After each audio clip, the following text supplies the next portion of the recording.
শুধু দর্শক মণ্ডলী, আসসালামু আলাইকুম। আশা করি আপনারা সবাই ভালো আছেন। দীর্ঘদিন ধরে ভাবছিলাম যে ইরান নিয়ে আপনাদেরকে কিছু তথ্য দিব আর কি। সেই তথ্যকে সামনে নিয়ে আসছি। তো ধারাবাহিকভাবে ইরান নিয়ে কথা বলতে থাকবো, এই আশাবাদ ব্যক্ত করছি। তো আজকে যে ক্ষুদ্র বিষয় নিয়ে কথা বলবো, বিষয়টা একটা ছোট্ট ইনফরমেশন, কিন্তু এটার গুরুত্ব অনেকখানি। সেটা হলো যে ওয়াল স্ট্রিট জার্নাল, যেটা বিশ্বের নামকরা একটা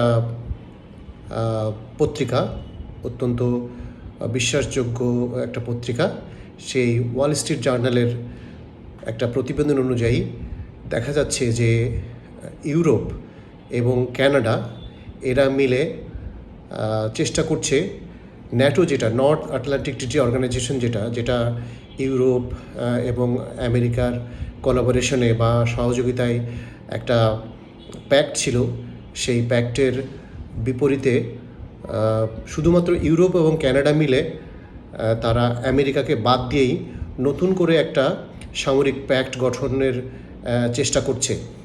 যেহেতু প্রেসিডেন্ট ট্রাম্প বারবার থ্রেট দিচ্ছে যে সে ন্যাটো থেকে নিজেকে, আমেরিকাকে সরিয়ে নেবে, সেই প্রেক্ষাপটে ইউরোপ এবং কানাডা এক হয়ে একটা নতুন রূপে ন্যাটোর একটা নতুন ভার্সন তৈরি করার পরিকল্পনায় ব্যস্ত আছে বলে এই অনুসন্ধানী প্রতিবেদনে জানা গেছে। এই বিষয়ে আরও জানা যাচ্ছে যে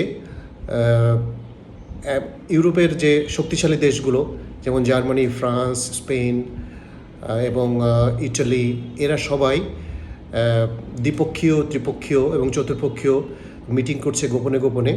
পাশাপাশি এটার সাথে যুক্তরাজ্য এই বিভিন্ন মিটিংয়ে জয়েন করছে।